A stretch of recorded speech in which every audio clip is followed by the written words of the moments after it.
So আমাদের আজকের lecture হলো কাস্টিং ডিফেক্ট কন্টিনিউ করছি আমরা। আমাদের ফোর্থ পয়েন্ট যেটা সেটা হলো linear contraction, hot chair, cold crack and residual stress. So relatively stress related যে সমস্ত ডিফেক্টস গুলো কাস্টিং এর মধ্যে আসে সেটা নিয়ে আমরা আজকে আলাপ করব। সো আমরা চার ধরনের ডিফেক্টস নিয়ে কথা বলবো। সেটা হলো এক নম্বর লিনিয়ার কন্ট্রাকশন, দুই নম্বর হট চেয়ার, তিন number cold crack and number 4 residual stress. আমাদের মোটামুটি আইডিয়া আছে what are the sources and what are the defects, এই ধরনের ডিফেক্ট গুলোর নেচারটা কি সেটা মোটামুটি আমরা জানি। লিনিয়ার কন্ট্রাকশন আমরা নরমালি যেটা ফিল করি সেটা হলো যে একটা কাস্টিং কন্ট্রাক্ট করছে, নরমাল থিং। আমরা জানি material from high temperature to low temperature it contracts. It is not a solidification contraction, it is linearly contracts as temperature goes down. So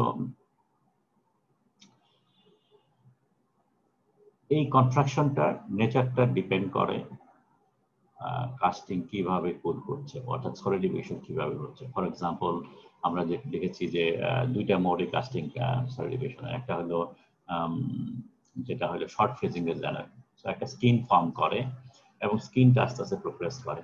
on the other hand long freezing এর জেলা যেগুলো আছে সেগুলো আমরা ভিতরে দেখেছি যে ডেনড্রাইটস ফর্ম করে এবং এই ডেনড্রাইটস গুলো ultimately so nature of contraction দুইটার মধ্যে obviously to some extent vary করে। So এখন কাস্টিং যখন আমরা লিকুইড যখন মোল্ডের মধ্যে ঢালি, সো কাস্টিং সলিডিফাই হচ্ছে, কাস্টিং এর সাথে মোল্ডের একটা ইন্টিমেট কন্ট্যাক্ট থাকে। এই ইন্টিমেট কন্ট্যাক্টের কারণে কাস্টিং যখন কুল করে মোল্ডটাও কন্ট্রাক্ট করে। সো কাস্টিং কন্ট্রাক্ট করছে এট দ্য সেম টাইম মোল্ডও কন্ট্রাক্ট করছে। তো যার কারণেই যদি মোল্ডের কন্ট্রাকশনটা যদি ডিফারেন্ট হয়, অর্থাৎ মোল্ড কন্ট্রাক্ট করতে পারছে না, mould become so rigid, so এটা কাস্টিংকে কন্ট্রাক্ট করতে দিচ্ছে না। অর্থাৎ কাস্টিং কন্ট্রাক্ট করতে চাচ্ছে, মোল্ডও বাকুল করার কথা, মোল্ডটাও কন্ট্রাক্ট করছে না, মোল্ডটা ইল্ড করছে না, because mould is very strong. As a result আমরা বলি একটা কনস্ট্রেইন ইম্পোজ করছে মোল্ড সারফেস।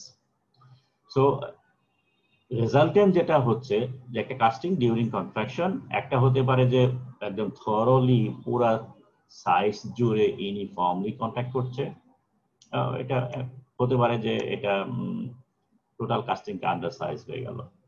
অথবা আরেকটা হতে পারে যে কাস্টিং কোনোভাবেই কন্ট্রাক্ট করছে না, সো আলটিমেটলি কাস্টিংটা আন্ডার ওভার সাইজ হয়ে যাবে। কারণ আমরা যখন মোল্ড তৈরি করি আমরা প্যাটার্ন দিয়ে তৈরি করি এবং প্যাটার্নের মধ্যে আমরা কাস্টিং কত পার্সেন্ট কন্ট্রাক্ট করবে সেই অ্যালাউন্সটা আমরা প্রোভাইড করি, কনস্ট্রাকশন অ্যালাউন্স যেটাকে বলে। তোমাদের মধ্যে যারা প্যাটার্ন নিয়ে লেকচার দেবে তাদের মধ্যে এই টার্মিনোলজিটা অবশ্যই আসবে। সো আমরা প্যাটার্নের মধ্যে কাস্টিং কত পার্সেন্ট কন্ট্রাক্ট করবে সেই অ্যালাউন্সটা দিয়ে প্যাটার্নটাকে আমরা বড় করি। সো প্যাটার্ন দিয়ে তুমি মোল্ড ক্যাভিটি তৈরি করছো, so cavity is a larger size. এখন যদি মোল্ডটা যদি কন্ট্রাক্ট করতে না পারে, সো আলটিমেটলি কাস্টিং বড় সাইজ হয়ে যাবে, সেই কারণে এটা বলছি। আর যদি নর্মাল টেন্ডেন্সি হলো সিঙ্ক করবে এবং casting can be smaller size, এবং যার কারণে আমরা অ্যালাউন্স দেই যাতে করে এটা একই সাইজ হয়। সো ইউনিফর্ম কন্ট্রাকশন হলে নো প্রবলেম অ্যাট অল। এখন এই নিয়ার নেট শেপ যোগে আমরা কাস্টিং আগেকার দিনের থেকে এখন আমাদের আইডিয়াটা টোটালি ডিফারেন্ট হয়ে গেছে। আমরা চেষ্টা করি যতটা সম্ভব নিয়ার নেট শেপ সব কথা যেখানে ইনপুট করা হয়েছে। সো নিয়ার নেট শেপ তার মানে হলো আমি ফাইনাল সাইজের কাস্টিং তৈরি করব, যতটা পারা যায় মেশিনিং বা অন্য সেকেন্ডারি ম্যানুফ্যাকচারিং মেথডস অ্যাভয়েড করব। সো এই ধরনের যোগে আমাদের এই কন্ট্রাকশন গুলোকে একদম ক্রিটিক্যালি ব্যালেন্স করা হয় যাতে করে কাস্টিং এক্সাক্ট সাইজে আসে। এবং এইটা করতে গেলে পরে কন্ট্রাকশন অ্যালাউন্স ডিজাইন করা ভেরি ক্রিটিক্যাল। এবং এই ক্রিটিক্যাল এই সেন্সে বিকজ মোল্ডটা কতটুকু কনস্ট্যান্ট অফার করবে সেটা আমাদের এক্স্যাক্টলি জানাটা রিলেটিভলি ডিফিকাল্ট, বিকজ এই কন্ট্রাকশন ডিপেন্ড করে মোল র্যামিং এর উপরে। সো মোল কতটা হার্ড হলো, যত বেশি র্যামিং করব তত বেশি হার্ড হবে, যত বেশি বাইন্ডার অ্যাড করব তত বেশি মোল হার্ড হবে। যদি আমরা কোর ইউজ করি, সেই কোরটা সলিড কোর কিনা অথবা কোরটা একটা হলো কোর কিনা, তার উপর ডিপেন্ড করে আলটিমেটলি কোর কতটা কন্ট্রাক্ট করবে। সো বেসিক্যালি এই সবকিছু জিনিস ক্যালকুলেট করা, এক্স্যাক্টলি ক্যালকুলেট করা রিলেটিভলি ডিফিকাল্ট। আবার আরেকটা জিনিস যেটা হচ্ছে, স্যান্ড মোল্ডে কাস্টিং করলে পরে এক ধরনের সিচুয়েশন, মেটাল মোল্ডে যদি করি, ডাই কাস্টিং যদি করি সেটা আরেক ধরনের সিচুয়েশন। স্যান্ড মোল্ডের মধ্যে আমরা নর্মালের টেন্ডেন্সি যেটা থাকে সেটা হলো তুমি লিকুইড একটা বোল করলা, কাস্টিং লিকুইডের মধ্যেই আস্তে আস্তে সলিডিফাই হলো, সলিডিফাই হওয়ার পরে মোটামুটি যখন ঠান্ডা হয়ে যায় তখন আমরা মোল্ডটা ভেঙে ফেলি। So throughout its life casting cool হচ্ছে মোল্ডের ভিতরে। সো কুলিং রেটটা ডিফারেন্ট, এক রকমের হচ্ছে। On the other hand metal মোল্ডে যখন করা হয়, মেটাল মোল্ডের মধ্যে লিকুইড মেটাল পুশ করলাম হাই প্রেসারে, তারপরে আমরা যেটা করি কিছুক্ষণ পরেই মোল্ডটাকে ওপেন করে দেই, কাস্টিংটা বের করে ফেলি। So casting still is very hot. এখন যেহেতু মোল্ডের মধ্যে কম সময় ধরে আছে, সো মোল্ডের কনস্ট্যান্ট বলে আমরা যে একটু আগে যে কথাগুলো বলতেছিলাম, মোল্ড কাস্টিংটাকে কন্ট্রাক্ট করতে দেয় না। সো ওইটা অল্প কিছু সময় ধরে এটা চলছে, বিকজ মোল্ডের ভিতরে যতক্ষণ আছে তখন সে কন্ট্রাক্ট করতে পারছে না, কিন্তু মোল্ড থেকে বের করে নিলে পরে it is free to contract, যেহেতু মোল্ডের সেই রেস্ট্রিকশনটা নাই। সো কনস্ট্রাকশন যেটা হচ্ছে সেটা স্যান্ড মোল্ডে এক ধরনের সিনারিও, মেটাল মোল্ডে আরেক ধরনের সিনারিও। আরেকটা ইস্যু আছে, কন্ট্রাকশনটা কতটুকু হবে, এটা influence by dissolve gases, in fact ময়েশ্চারও একটা ইম্পর্টেন্ট প্যারামিটার, আমরা শেষের দিকে দেখব। নন ইউনিফর্ম কন্ট্রাকশন যদি হয় তখনই হলো মেজর প্রবলেম, কারণ আমরা বলেছি ইউনিফর্মলি যদি কন্ট্রাক্ট করে তাহলে আমরা ওইটাকে কম্পেনসেট করতে পারি by making mould pattern larger. যদি মোল্ড একদম রিজিড থাকে সেটাও যদি ইউনিফর্মলি হয় তাহলে পরেও অসুবিধা হয় না। সো কাস্টিং যদি ইউনিফর্মলি কুলড হয়, ইউনিফর্ম কনস্ট্যান্ট থাকে at all point, then casting will reach a temperature perfect in proportion, little larger or little smaller, but not distorted. ঠিক আছে? So এটা এক ধরনের সিনারিও, আইদার ছোট হবে অথবা বড় হবে অথবা ডিস্টর্টেড হবে। সো এই তিন ধরনের সিনারিওই আলটিমেটলি আমরা কাস্টিং এর মধ্যে দেখতে পাই, এবং এটা কমন রিজন ফর ডিস্টরশন যেটা, সেটা হলো মোল কনস্ট্যান্ট নট ইকুয়ালি সব জায়গায়, এক এক জায়গায় এক এক রকম কনস্ট্যান্ট হচ্ছে, আর এটা হলো কাস্টিং এর ভিতরেই কিছু কনস্ট্যান্ট আছে। সো দুইটা কনস্ট্যান্ট, এই দুইটার উপর বেস করে ইউনিফর্ম ডিস্টরশন না হয়ে, ইউনিফর্ম কন্ট্রাকশন না হয়ে ডিস্টর্টেড কন্ট্রাকশন হতে পারে। সো দেখি কি জিনিসগুলো কি। ফর এক্সাম্পল মোল কনস্ট্যান্ট যদি ইউনিফর্মলি হয়, আইদার 0% কনস্ট্যান্ট অথবা 100% constant, casting will not distort. কিন্তু ডিফারেন্ট এরিয়াতে ডিফারেন্ট ডিগ্রি অফ কনস্ট্যান্ট যদি থাকে তাহলে পরে এই ডিস্টরশন হবে। ফর এক্সাম্পল এরকম একটা কাস্টিং, তো আমরা একটা বক্স টাইপের কাস্টিং করছি, বক্সের 6টা সাইড থাকে, 5 সাইডের মধ্যে ওয়াল আছে, এই নিচের সাইডটা open.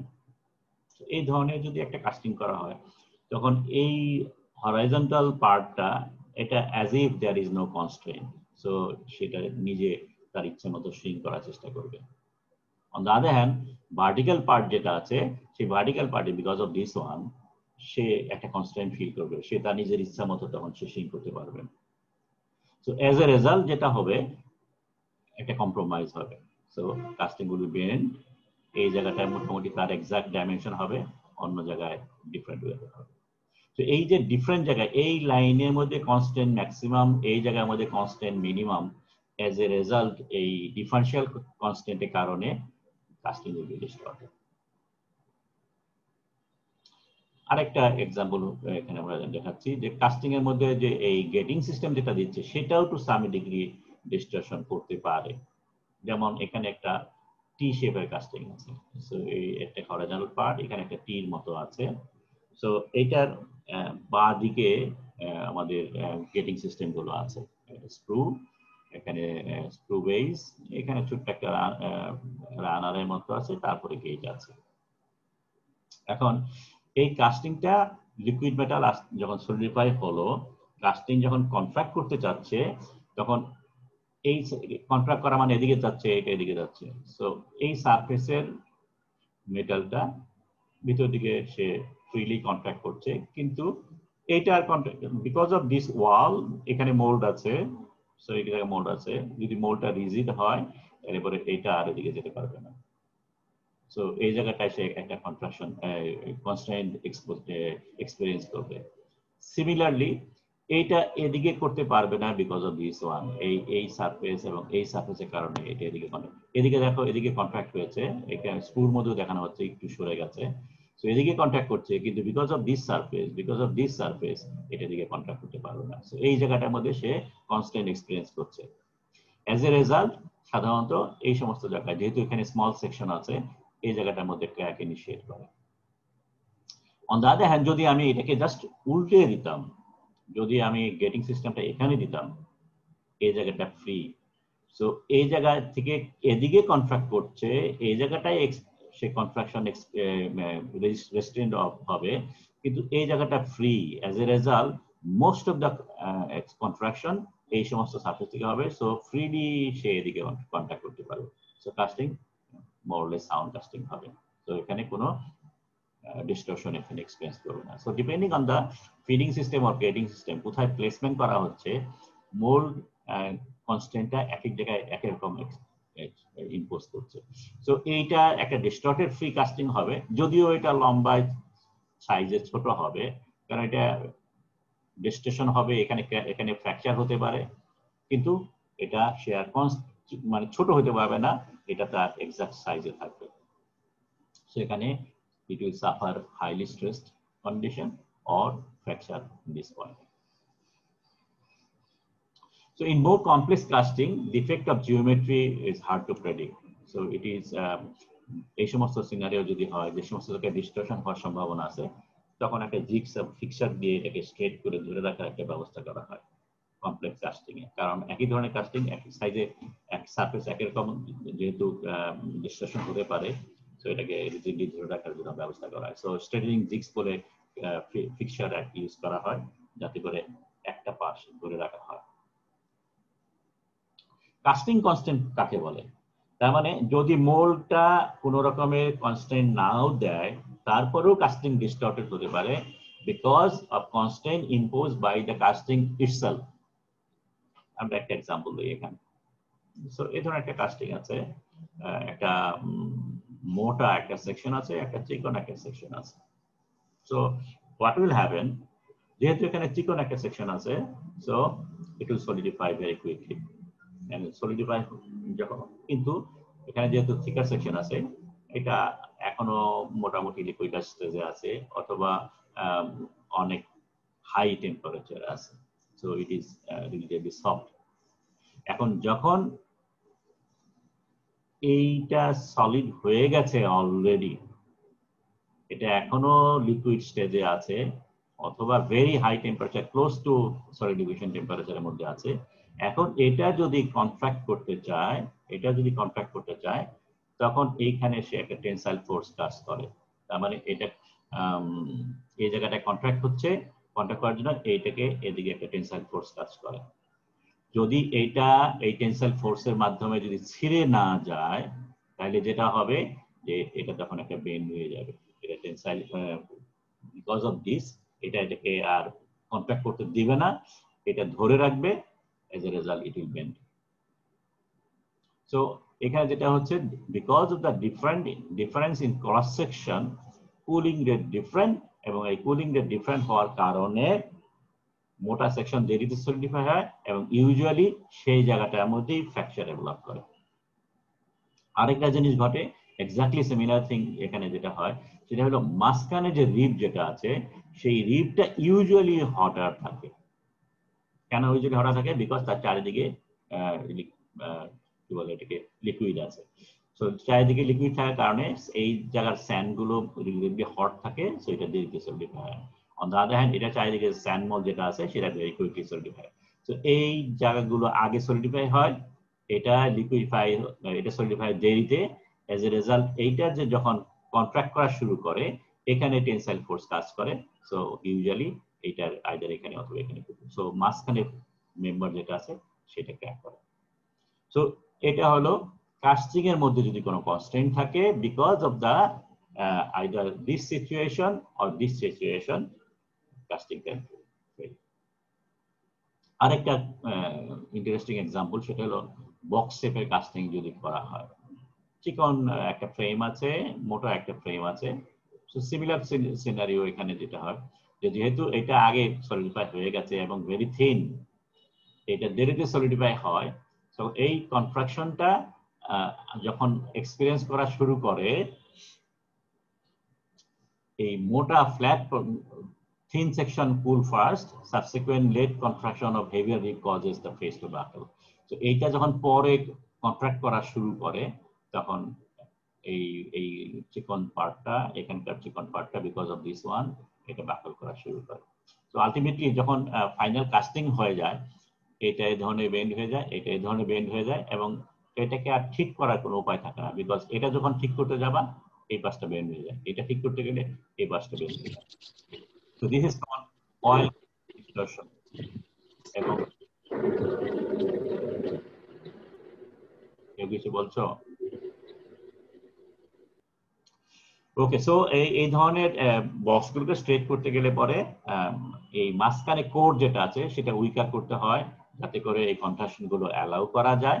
At the same time যে এই চিকন যে সেকশন যেগুলো আছে সেগুলোর মধ্যে টাইবার ইউজ করে এটা স্ট্রেট রাখার ব্যবস্থা করা হয়। সো এই ধরনের কমপ্লেক্স মেথড ইউজ করতে হয় যদি কাস্টিং এর মধ্যে নন ইউনিফর্ম ক্রস সেকশন থাকে। So contraction গেল either uniform or non-uniform. Uniform contraction হলে পরে কাস্টিং either বড় হবে or ছোট হবে, depend on constraint. Non-uniform contraction যদি হয় তাহলে casting become distorted. The second defect যেটা সেটা হলো hot tear. So this is the most severe case of defect. It arises due to thermal compression. So এটার recognizing অনেকগুলো আছে। It is form of ragged branching crack. So tear যেহেতু বলা হচ্ছে, so it is a crack. এবং the main tear and its numerous minor offset generally follow intergranular path. So grain boundary মাঝখান দিয়ে এটা হয়। গ্রেন ছিঁড়ে এটা ইউজুয়ালি হয় না। So grain boundary দিয়ে এই crackটা ফলো করে। Failure surface reveals dendritic morphology, and because of that, যেহেতু grain boundary দিয়ে যাচ্ছে, so you can see the crackটা dendriteর মাঝখান দিয়ে যাচ্ছে, মাঝখান মানে dendriteর সামনে দিয়ে চলে যাচ্ছে। You can see the dendrites. Failure surface is heavily oxidized. Okay, this is one of the reason যেহেতু oxidized হয়, so এটাই বোঝা যাচ্ছে যে এটা high temperature phenomena. Its location is often at a hot spot.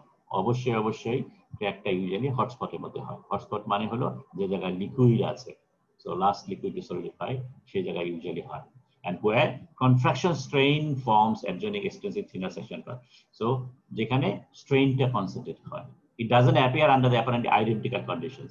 এটা আরেকটা বৈশিষ্ট্য, সেটা হলো যে একটা কাস্টিং এর মধ্যে সেম ম্যাটেরিয়াল দিয়ে কাস্টিং করছি, সেম কন্ডিশনে কাস্টিং করছি, কিন্তু তারপরও এক জায়গায় এটা মানে সবসময় একই জায়গায় হবে এটা কখনো পাওয়া যায় না। সো এটা ডিফারেন্ট ভেরিয়েশন জায়গায় হয়, shows a considerable degree of randomness in relation to its appearance or non-appearance.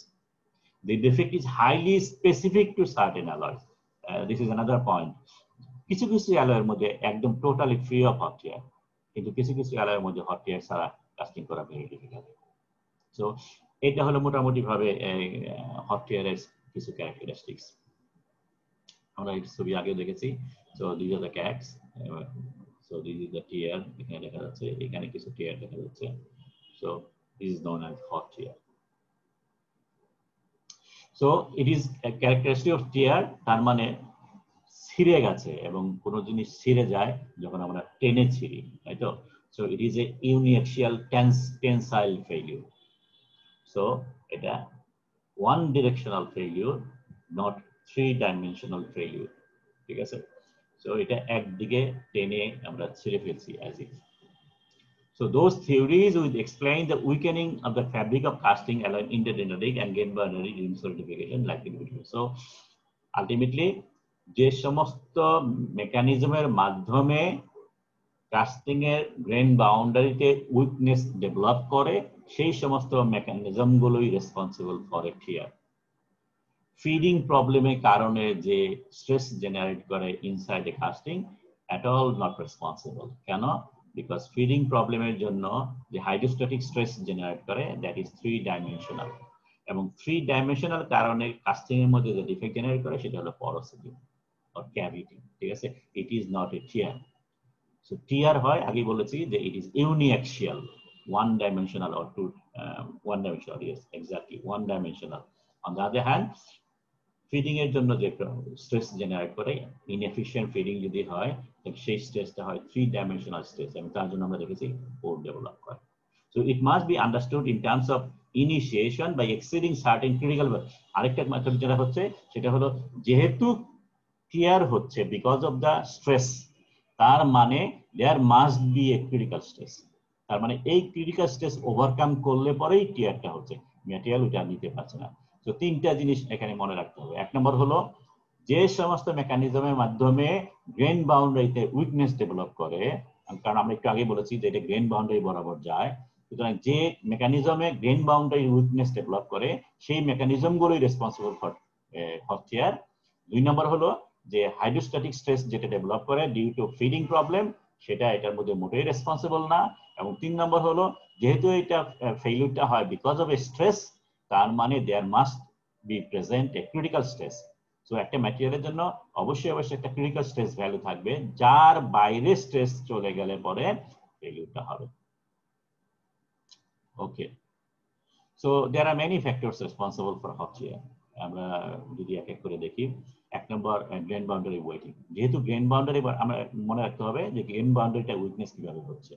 So যদি গ্রেন বাউন্ডারিতে লিকুইড থাকে এবং সেই লিকুইডটা যদি গ্রেন বাউন্ডারিকে ওয়েট করে, আমরা ওয়েটেবিলিটি করেছি, সো এই ধরনের সিনারিও যদি হয়, তার মানে একটা ফিল্ম ডেভেলপ করছে অফ লো মেল্টিং লিকুইড, সেই সমস্ত ক্ষেত্রে এখানে টিয়ার হওয়া বেরিয়ে গেছে। অন দ্য আদার হ্যান্ড যদি নন ওয়েটেবল হয়, লিকুইড থাকলে পরেও কোনো সমস্যা নেই, because it is in the globular form grain boundary থাকবে, সো গ্রেন বাউন্ডারি উইকনেস ডেভেলপ করবে না। সো গ্রেন বাউন্ডারি ওয়েটিং তাহলে এখানে এটা ইনফ্লুয়েন্স করবে 1 নম্বর এরিয়া অফ দ্য বাউন্ডারি, যার যতটুকু জায়গা জুড়ে লিকুইড আছে। 2 নম্বর ডায়াহেড্রাল অ্যাঙ্গেল, তার মানে ওয়েটেবিলিটিকে এটা ডিসাইড করছে। কমপ্লিট ওয়েটেবিলিটি যদি হয় তাহলে পরে ম্যাক্সিমাম এফেক্ট হবে। and volume fraction of the liquid, কতটুকু যে লিকুইড আছে। সো এই তিনটা জিনিস আলটিমেটলি, এক্সকিউজ মি আমি একটু টেলিফোনটা বলি, খুবই মজা আছে। হ্যালো না, হ্যাঁ জি ভালো আছে, হ্যাঁ বলো কি স্যার। হ্যাঁ দেখলাম তো।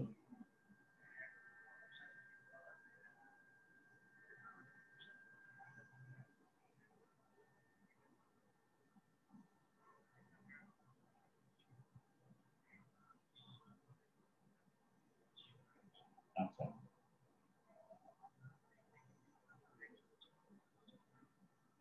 এখন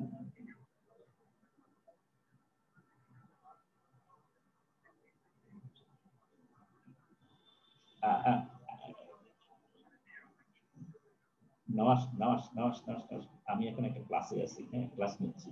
আমি তোমাকে জাস্ট আধা ঘন্টা পরে ফোন করি। ওকে ওকে, আচ্ছা ঠিক আছে।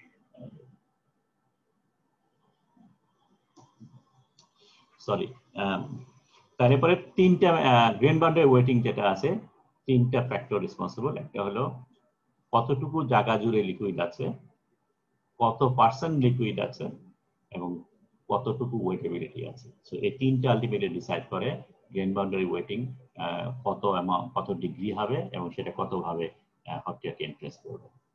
আরেকটা হলো প্রি টিয়ার এক্সটেনশন, টিয়ারের আগে কত পার্সেন্ট এক্সটেনশন সে নিজে নিতে পারে, তার মানে গ্রেইনটা কতটুকু এক্সপ্যান্ড করতে পারে বিফোর টিয়ার। সো এরকম একটা ডায়াগ্রাম যদি দেখি, একটা থিওরিক্যাল স্টাডি যদি করি, সো এটা যদি হেক্সাগোনাল হয় অথবা রেক্ট্যাঙ্গুলার হয়, যেটাই ধরি না কেন, so this is the grain, এবং গ্রেইনের বাউন্ডারিতে লিকুইড আছে, এই লিকুইড ফিল্ম।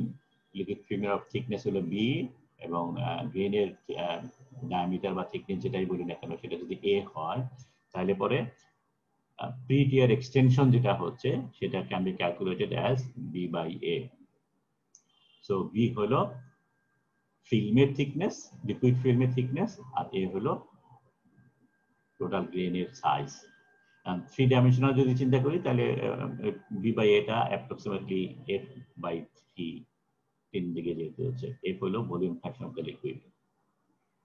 আর যদি 2 ডাইমেনশনালি চিন্তা করি তাহলে এফ বাই 2। সো 3 থেকে 6% রেসিডুয়াল লিকুইড যদি থাকে, তার মানে ফিল্মের মধ্যে অ্যাপ্রক্সিমেটলি 3 to 6% লিকুইড আছে। তো এই অবস্থা যদি হয় তাহলে বাই 3 যেটা বলা হয়েছে, সো এটাকে যদি 3 দিয়ে ভাগ করি তাহলে আলটিমেটলি 1 থেকে 2% এক্সটেনশন হবে। সো আলটিমেটলি তার মানে আমরা যেটা বলতেছি যে গ্রেইন বাউন্ডারিতে যদি অ্যাপ্রক্সিমেটলি 3 থেকে 6% লিকুইড থাকে, রেসিডুয়াল লিকুইড থাকে, তাহলে পরে 1 থেকে 2% পর্যন্ত এক্সটেনশন হতে পারে সেই লিকুইডের মধ্যে, এবং এটা হবে যখন গ্রেইন বাউন্ডারিটা ইনক্রিজ করার আগ পর্যন্ত। সো আমরা কন্ট্রাক্ট করছে মানে এই গ্রেন গুলো এদিকে এদিকে এদিকে চলে যাচ্ছে। সো আলটিমেটলি এটা এসে এর সাথে মিলে যাবে, সেখানে যেটা হচ্ছে মিলে গেছে। তো এই মিলে যাওয়া পর্যন্ত যে এক্সটেনশন যেটা হচ্ছে সেটাকে বলা হচ্ছে প্রি-টিয়ার এক্সটেনশন। এই দেখো এখানে ফিল্মগুলো থিকার হয়ে গেছে।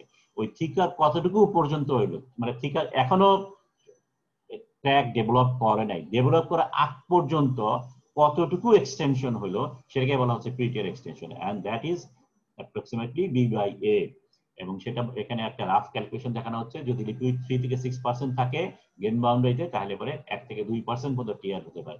এবং এর চেয়ে বেশি যদি এক্সটেনশন হয় তখনই ক্র্যাক ডেভেলপ করবে। এখানে বলা হচ্ছে যে তখনই ক্র্যাক ওপেন করছে, ফিল্মের মধ্যে লিকুইডের মধ্যে ক্র্যাক ওপেন করছে। So pre-tier extension proportional to amount of liquid present এবং inverse of the grain size. Amount of liquid present মানে B thickness আর A হলো grain size. So grain size এর inverse দিয়ে grain size. So grain size যত ছোট হবে extension তত বেশি পর্যন্ত অকুপাই করবে, আর liquid যত বেশি হবে তত বেশি এটা expand করবে। Thus for condition of more residual liquid and finer grain, more strain can be accumulated before tier. The total extension due to various kind of grain boundary sliding, however, only 1 to 2% strain. So এখানে আমরা একটা দেখলাম, তো এই পর্যন্তই maximum পর্যন্ত নিতে পারে। এর বেশি যদি স্ট্রেইন ডেভেলপ করে তাহলে ক্র্যাক জেনারেট করবে। স্ট্রেইন কনসেন্ট্রেটর এখন 1 থেকে 2% পর্যন্ত স্ট্রেইন ওখানে অ্যাকসেপ্ট করতে পারে।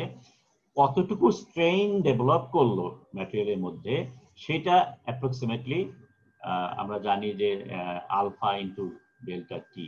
আলফা হলো কোএফিসিয়েন্ট অফ থার্মাল এক্সপানশন এবং ডেল্টা টি মানে কত টেম্পারেচার ডিফারেন্স হচ্ছে। সো এটা হলো main formula. So alpha t এটা হলো টোটাল, এটা আপাতত এটা বাদ দেই, ঠিক আছে। এবং সেটা লিকুইডের মধ্যে হচ্ছে, হটস্পটের মধ্যে আমরা জানি লিকুইড থাকে। সো একটা হটস্পটের মধ্যে টোটাল স্ট্রেইন যেটা ডেভেলপ করছে সেটা হলো epsilon is equal to alpha T.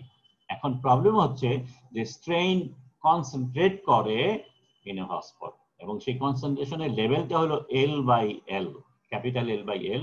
Capital L হলো total length of the casting এবং স্মল এল হলো হটস্পটের total distance. So length of the hotspot এটা হলো স্মল এল, আর লেন্থ অফ দ্য কাস্টিং হলো এটা হলো capital L.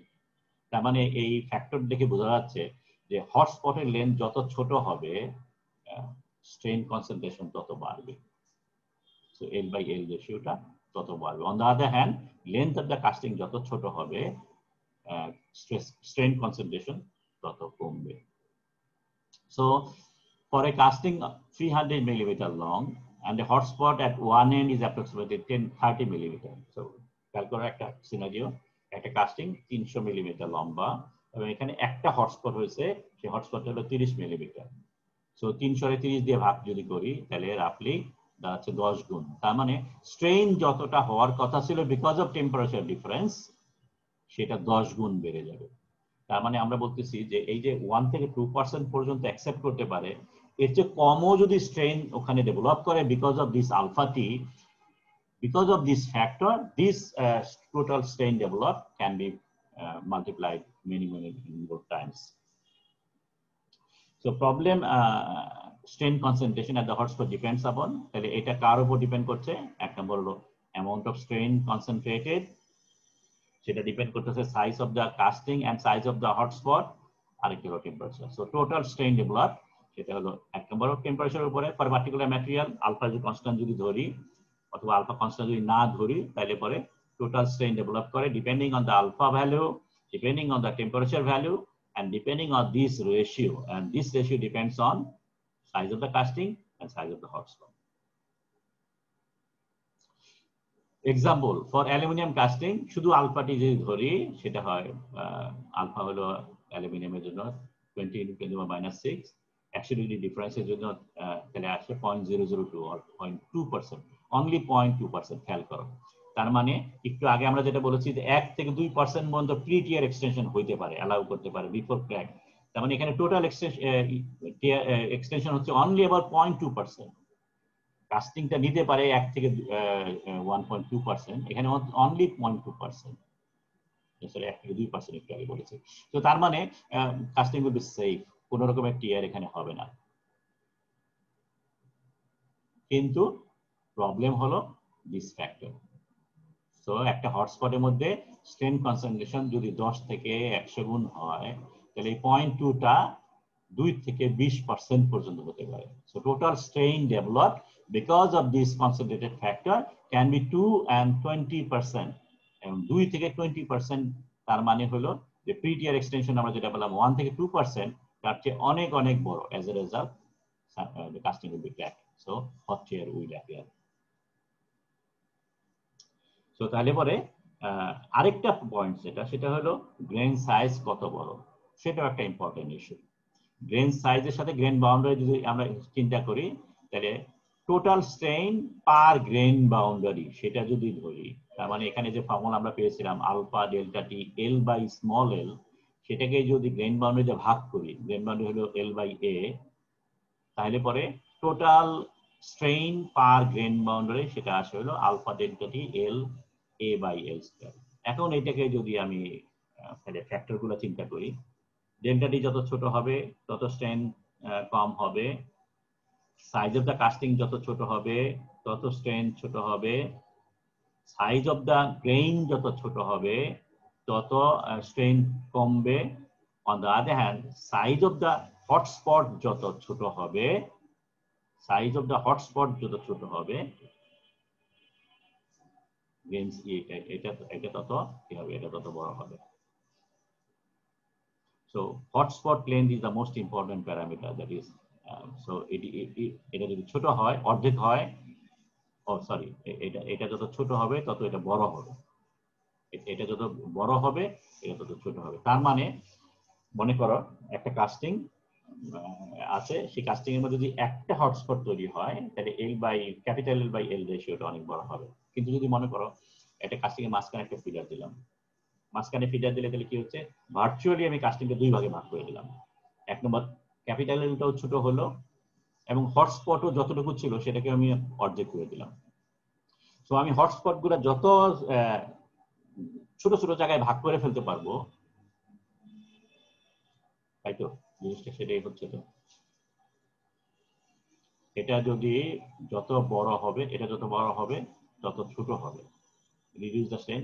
Hotspot length most as this is half, then one size increase 4 times. So তার মানে আমি উল্টা বলতেছি, যে হটস্পট যত আমি ছোট ছোট জায়গায় ভাগ করে ফেলবো, এল ছোট হচ্ছে, এল ছোট ক্যাপিটাল এল ছোট হচ্ছে, on the other hand small এলটাও ছোট হচ্ছে। এবং স্মল এল ছোট হওয়াটা মোর ইম্পর্টেন্ট, বিকজ এটার মধ্যে পাওয়ার 2 আছে। So at is it half, grain boundary strain is increased by 4 times. Stress concentration এর কি অবস্থা? স্ট্রেস কনসেন্ট্রেশন কোনো হেল্প করে না, বিকজ আমরা জানি কাস্টিং ডিস্টর্টেড হচ্ছে। সো স্ট্রেস একটা আছে, এবং যার কারণে ডিস্টর্শন হওয়া মানেই স্ট্রেস কনসেন্ট্রেশন হয়েছে। সো কিভাবে স্ট্রেস কনসেন্ট্রেশন হলো এটা মোটেই ইস্যু না। The forces of resistance offered by the casting are quite negligible, are not quite negligible.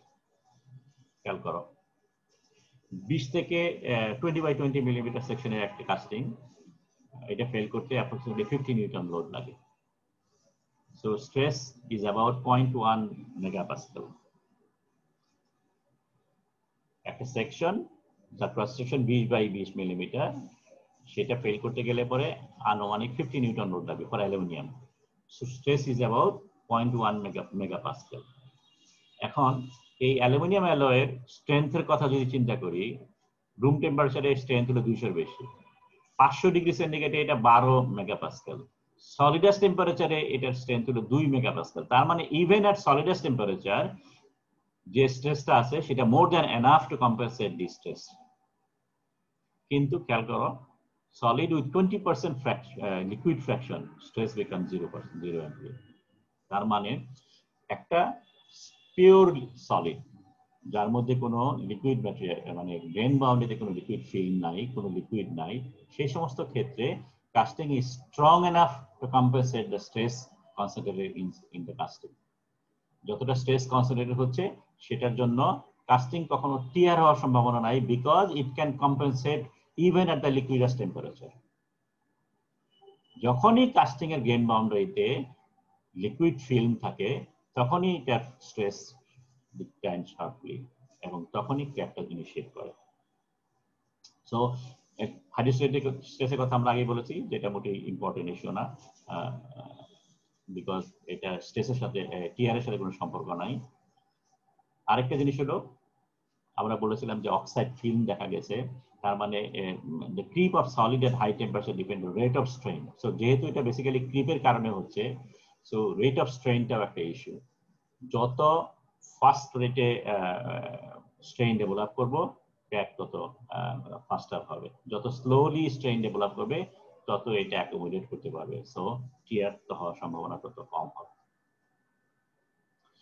আমরা এটা দিয়ে শেষ করি। মেথড অফ টেস্টিং কয়েকভাবে টেস্ট করা হয়। একটাকে বলে ডগ বোনস টেস্ট, তার মানে একটা হরিজন্টাল পার্ট থাকে আর একটা ভার্টিক্যাল কম্পোনেন্ট থাকে দুই পাশে। সো এটা জিনিসটা কি হয়, যখন এই হরিজন্টাল পার্টটা কন্ট্রাক্ট করা শুরু করে, এই ভার্টিক্যাল পার্টগুলোকে মাঝে মাঝে কন্ট্রাক্ট করা যায়, এবং যার কারণে লিকুইড ম্যাটেরিয়ালটা অ্যালয়টা যদি হট টিয়ার প্রোন অ্যালয় হয় তাহলে সাধারণত এই সমস্ত জায়গায় ক্র্যাক ডেভেলপ করে। So this is a very simple technique, কিন্তু প্রবলেম হলো যে একটা টেস্ট করলে একটা রেজাল্ট পাওয়া যায়, সেটা হলো এক নম্বর হলো যে এই লেন্থের সাথে একটা ইম্পর্টেন্ট, সো এটা ইট মাস্ট বি স্ট্যান্ডার্ডাইজড।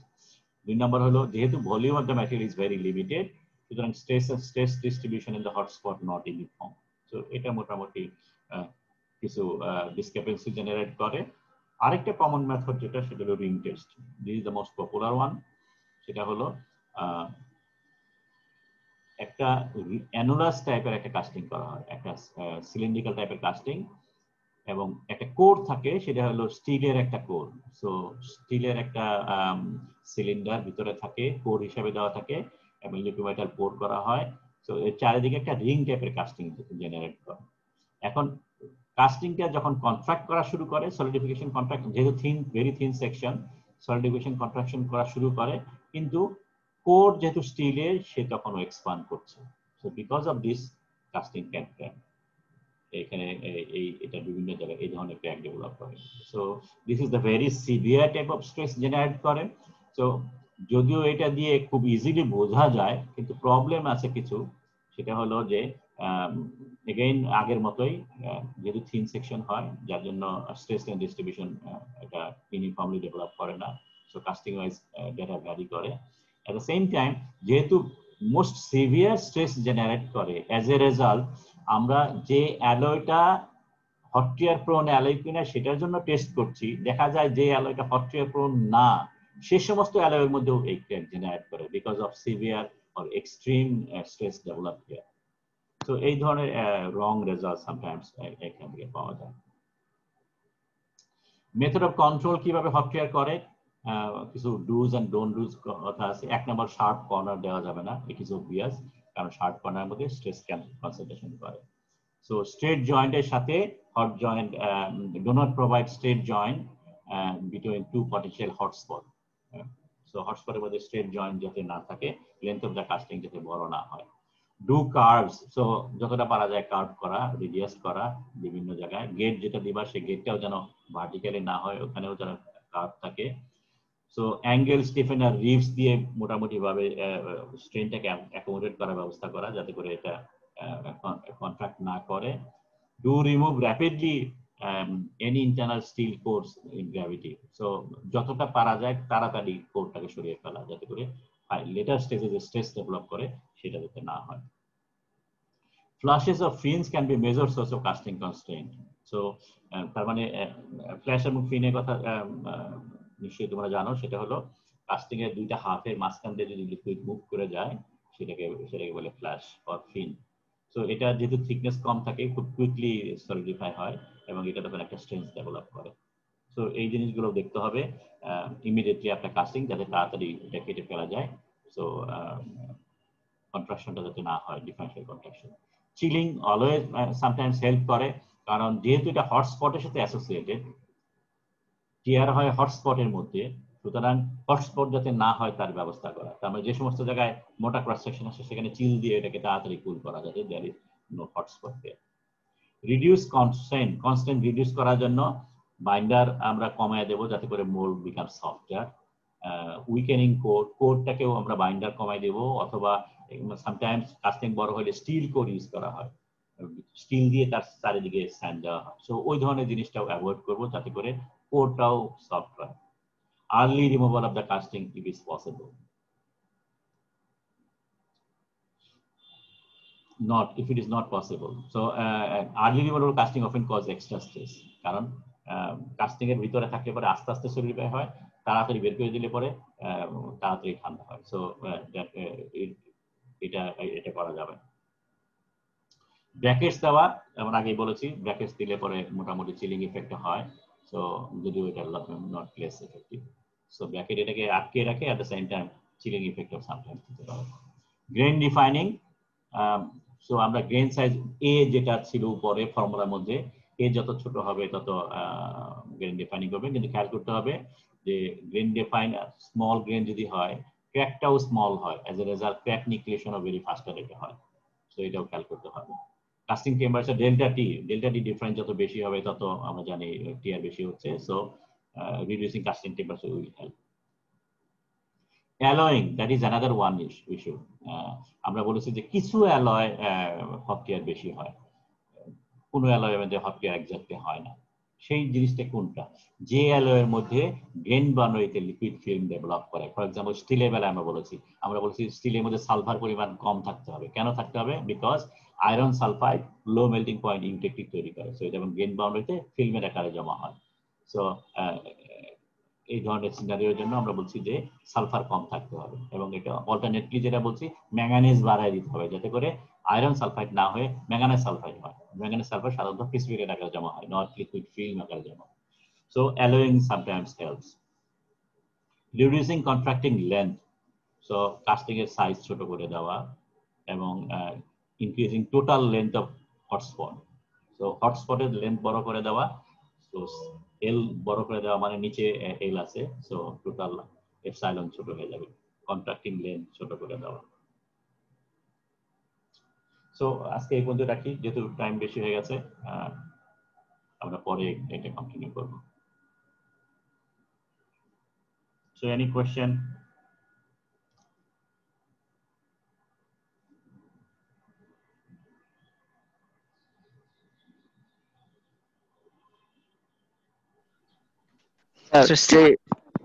স্যার যে ইমেজগুলো দেখালেন সেখানে অ্যাকচুয়ালি কোন আর্মগুলো বাকল হয়ে যাচ্ছে, সেটা কি স্যার ইমেজ দেখে কি আমরা বুঝতে পারবো যে হট টিয়ার ডেভেলপের আগে কোন আর্মগুলো বেশি বাকল হয়ে যাচ্ছে? না, হট টিয়ারের সাথে বাঁকার কোনো সম্পর্ক নেই। বাঁকা আমরা কয়েকটা ডিফেক্ট বলেছি, যার ডিফেক্টের মধ্যে একটা বাঁকা হওয়া, ডিস্টর্টেড হওয়া। হট টিয়ার টোটালি ডিফারেন্ট। হট টিয়ার হচ্ছে কাস্টিং এর ভিতরে, এটার সাথে বাঁকার কোনো সম্পর্ক নেই, ঠিক আছে? হট টিয়ার হচ্ছে বিকজ স্ট্রেইন ডেভেলপ করছে। হট টিয়ার সাধারণত হয় স্ট্রেইনের কারণে, নট স্ট্রেসের কারণে। স্ট্রেইনের কারণে হট টিয়ার হয়। তার মানে কোনো একটা জায়গার মধ্যে এখন স্ট্রেন ডেভেলপ করে কেন? স্ট্রেন অনলি ডেভেলপ করে বিকজ অফ থার্মাল ডিফারেন্সেস। তার মানে যখন কাস্টিং কুল করছে, ডেল্টা টির সাথে সম্পর্ক। সো ডেল্টা টি, তো একটা কাস্টিং 200 ডিগ্রি কুল হচ্ছে এবং এটার আলফা একটা সার্টেন ভ্যালু আছে, so 200 degree multiply by alpha, that is the strain. ঠিক আছে? এবং এই স্ট্রেনটা কোনো কাস্টিং অ্যাকোমোডেট করতে পারে, কোনো কাস্টিং অ্যাকোমোডেট করতে পারে না। কোন কাস্টিং করতে পারে না? যে সমস্ত কাস্টিং এর মধ্যে হটস্পট ডেভেলপ করে, তার মানে লিকুইড আছে। সাধারণত গ্রেন বাউন্ডারির মধ্যে যদি লিকুইড থাকে তাহলে পরেও প্রবলেম হচ্ছে। সো লিকুইড যদি থাকে তাহলে পরে ওইটার ওই জায়গার স্ট্রেসটা, ওই জায়গার মানে অ্যাকোমোডেটিং স্ট্রেসটা খুব কম হয়, যার কারণে সে ওই স্ট্রেনটা নিতে পারে না, তখন এটা ফেল করে। সেটা তো বুঝলাম, কিন্তু স্যার আমরা কি ইমেজ দেখে বা কাস্টিং এর ইমেজ থেকে দেখে বলতে পারবো যে যে এই যে ডিজাইন করলাম যে এইখানের এই আর্মের এই ফ্র্যাকশনটা এইভাবে কনভেক্স বা ইউজুয়ালি পারা যায় সাধারণত। যদি কাস্টিংটা মনে করো হরাইজনাল পার্ট, ভার্টিক্যাল পার্ট যেগুলো আছে, ভার্টিক্যাল পার্টগুলো সাধারণত ইনওয়ার্ড কন্ট্রাক্ট করে।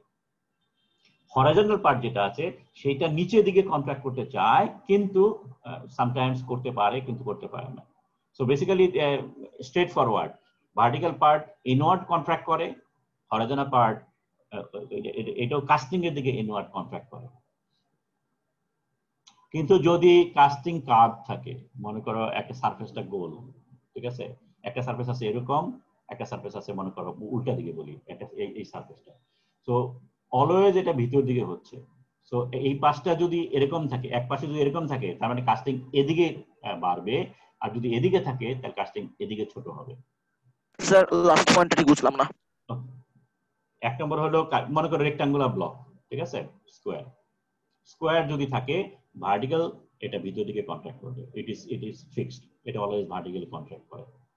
হরাইজন্টাল সারফেস যেটা আছে সেটাও ভিতর দিকে কন্ট্রাক্ট করে। কিন্তু সারফেস গুলো একটু রাউন্ডেড, বেন্ড যদি হয়, ঠিক আছে, সো অলওয়েজ বেন্ডের ভিতর দিকে কন্ট্রাক্ট করে। তার মানে এই কন্ট্রাকশনটা হবে হলো এদিকে। বুঝতে পারলাম। এখন যদি মনে করো এই পাশে সারফেসটা যদি এরকম হয় তাহলে সে এদিকে যাবে, এখন এই পাশে সারফেস যদি এরকম হয় তাহলে এটা এদিকে যাবে, তার মানে কাস্টিং তখন বড় হবে, এই পাশটা কাস্টিং ছোট হবে, এই পাশটা কাস্টিং বড় হবে। বুঝা গেছে? হয়তো পরে দেখতে হবে। ঠিক আছে, এটা আমরা শেষ করতে পারলাম না, এটা কন্টিনিউ করবো। বাই দ্য ওয়ে, তোমরা কি তোমাদের অ্যাসাইনমেন্ট গুলো দেখেছো, পেয়েছো?